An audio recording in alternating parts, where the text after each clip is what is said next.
Assalamualaikum warahmatullahi wabarakatuh.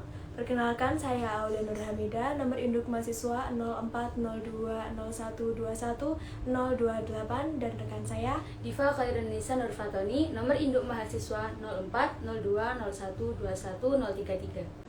Kami dari Prodi Komunikasi Penyiaran Islam, Fakultas Dakwah dan Komunikasi, UIN Sunan Ampel, Surabaya. Video ini ditujukan untuk memenuhi tugas ujian akhir semester mata kuliah Ilmu Kalam yang diampu oleh Bapak Dr. Andes Masduki Afandi, Magister Pendidikan Islam.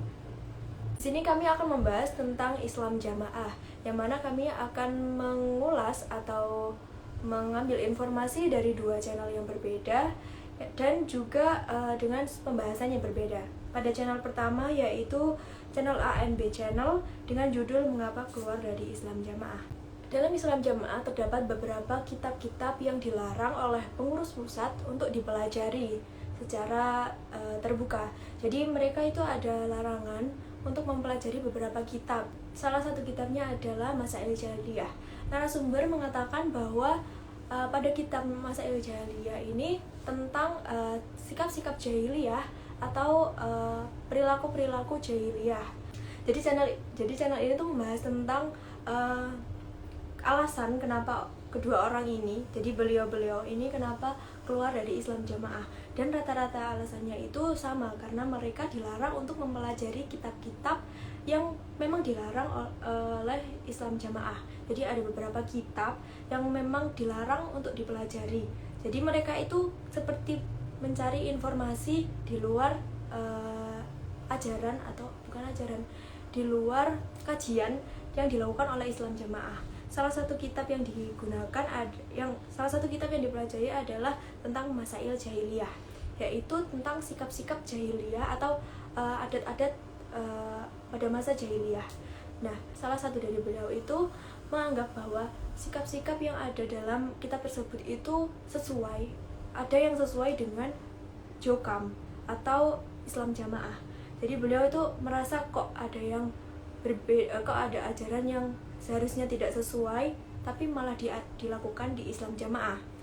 Lalu beliau menjadi semakin tertarik untuk mempelajari kitab tersebut. Namun diketahui oleh pihak pusat, dan pihak pusat meminta untuk beliau-beliau ini bertobat. Nah, hal yang semakin meyakinkan beliau-beliau ini bahwa Islam Jamaah tersebut menyimpang karena seharusnya seorang itu bertobat kan kepada Allah Subhanahu wa taala, tapi mereka diminta bertobat kepada imam. Nah, itu satu hal yang membuat mereka kayak merasa, oh ini salah satu perilaku yang menyimpang. Terus karena mereka sudah dianggap menyeleweng atau tidak taat dengan aturan Islam Jamaah, mereka menjadi dikucilkan oleh keluarga, salah satunya keluarga dan teman-teman terdekatnya. Jadi keluhan mereka tuh kayak dikucilkan. Terus ketika mereka ikut kajian yang dilakukan oleh Islam Jamaah sendiri di salah satu bangunan yang biasanya digunakan untuk berkumpul, itu mereka ditolak, dan ditolaknya itu secara tidak baik, dengan Secara terang-terangan gitu ya? Iya, jadi kayak jadi misal orang itu datang ya, padahal itu ada jemaah lain, itu kalau dia masuk tuh nggak boleh, dia itu dikunci gitu. Nah, karena beliau satu kali itu masih merasa kayak, oh ya wes, daripada ada adu mulut atau bahkan sampai adu fisik, mending dia pulang. Jadi setelah itu dia pulang, dan suatu hari tetapkan dia melakukan ibadah jamaah di masjid, yang mana masjid tersebut adalah kebanyakan diisi oleh para Islam Jamaah. Suatu ketika itu dia didatangi oleh salah satu orang dari Islam Jamaah ini, diingatkan untuk tidak usah berjamaah lagi di masjid. Padahal kan sholat jamaah itu sangat dianjurkan kan, tapi itu malah dilarang untuk berjamaah di masjid itu. Alasannya kenapa tidak boleh ikut berjamaah di masjid tersebut? Ya kan dia sudah keluar gitu. Iya, orang-orang itu menganggap dia itu kayak apa ya, kan di Islam Jamaah mungkin mereka menganggapnya langsung buruk begitu loh, dan bahkan dari keluarga sendiri juga mulai banyak yang menjauhinya. Tapi akhirnya beliau-beliau ini merasa semakin yakin bahwa ajaran yang bahwa organisasi yang mereka ikuti saat ini itu kurang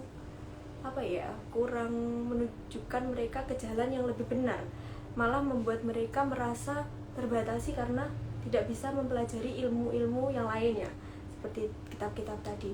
Akhirnya beliau-beliau ini memutuskan untuk keluar, dan pada saat keluar ya memang salah satu efeknya dijauhi oleh keluarga, teman-teman dekat yang memang sebelumnya itu dekat menjadi dijauhi karena beliau ini keluar. Tetapi orang-orang yang memang sebelumnya sudah berhijrah atau bahkan yang dari saudara jauh yang dulunya itu memberi jarak antara beliau dengan keluarga, itu sekarang jadi lebih dekat gitu. Jadi kayak hubungannya malah lebih baik. Jadi semenjak itu beliau berpikir bahwa keputusannya untuk keluar dan juga untuk mengikuti kehendak apa yang dia pelajari terus dia terapkan itu ternyata benar gitu. Jadi poin yang saya ambil itu adalah salah satu poinnya yaitu tentang membatasi seseorang untuk mencari ilmu. Nah, pembatasan ini tuh berupa bukan hanya kayak dibatasi saja, tapi kayak benar-benar ditutup, tidak boleh sama sekali. Padahal kitab-kitabnya itu tidak hanya satu, tapi ada beberapa kitab yang disebutkan oleh beliau itu tadi, ada sekitar 11 atau 14 kitab begitu. Gitu. Untuk topik yang kedua akan dilanjutkan oleh Mbak Diva. Baik, untuk topik yang kedua kali ini saya mengambil dari channel Kawan Hijrah, yaitu yang judulnya Pendekar Asad dimurtadkan karena menolak mengkafirkan muslim di luar Islam Jamaah Jokam 354, episode 21. Jadi dalam video ini narasumber ini menceritakan ya Mbak Mida ya, tentang beliau ini keluar dari Jokam, keluar dari Islam Jamaah. Dikarenakan dulu sebenarnya beliau ini dari lahir itu sudah ikut ormas karena orang tuanya itu ormas Islam Jamaah, jadi dia tuh juga ikut dalam ini ya, ikut orang tuanya kan juga itu dia ikut gitu. Terus habis itu setelah dia menikah besar, dia itu mulai menyadari kalau ada sesuatu yang janggal di dalam Islam Jamaah ini. Kemudian kakaknya narasumber ini itu keluar dari Islam Jamaah, jadi dia tuh istilahnya ikut ormas lain begitu. Terus kakak iparnya, jadi suami kakaknya ini itu kayak bilang gitu loh, kamu belajar di channel ini, dikasih 3 channel YouTube. Intinya itu yang menceritakan tentang Islam Jamaah itu seperti apa aslinya. Lalu dia tuh belajar dan lihat dari channel itu, dia tuh terus kayak sadar, loh berarti yang saya lakukan selama ini itu kayak menyimpang dari ajaran yang sesungguhnya.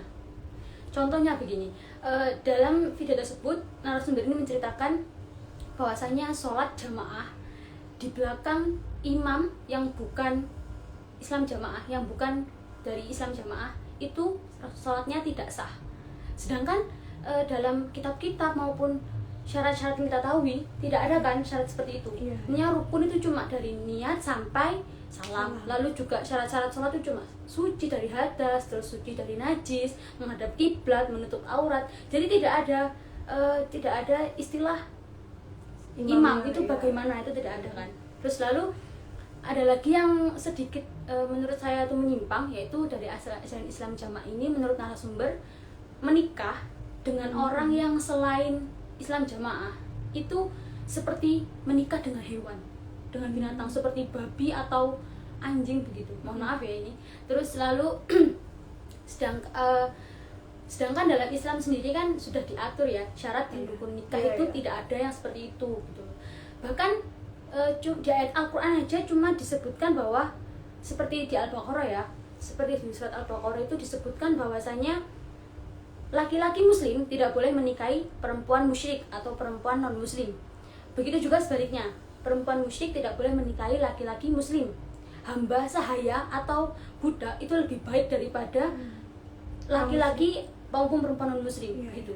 Jadi tidak ada istilahnya menikahi perempuan yang sesama Islam namun berbeda ormas itu seperti menikahi binatang atau berzina, itu tidak ada gitu. Itu yang sedikit mengusik hati saya ya. Maksudnya kayak menyimpang sekali dari ajaran Islam begitu. Ya. Jadi poin yang dapat saya ambil dalam video ini ada 2 ajaran Islam jamaah yang menurut saya menyimpang, yaitu yang pertama sholat di belakang imam selain Islam jamaah itu tidak sah, padahal tidak ada dalilnya yang tersebut begitu.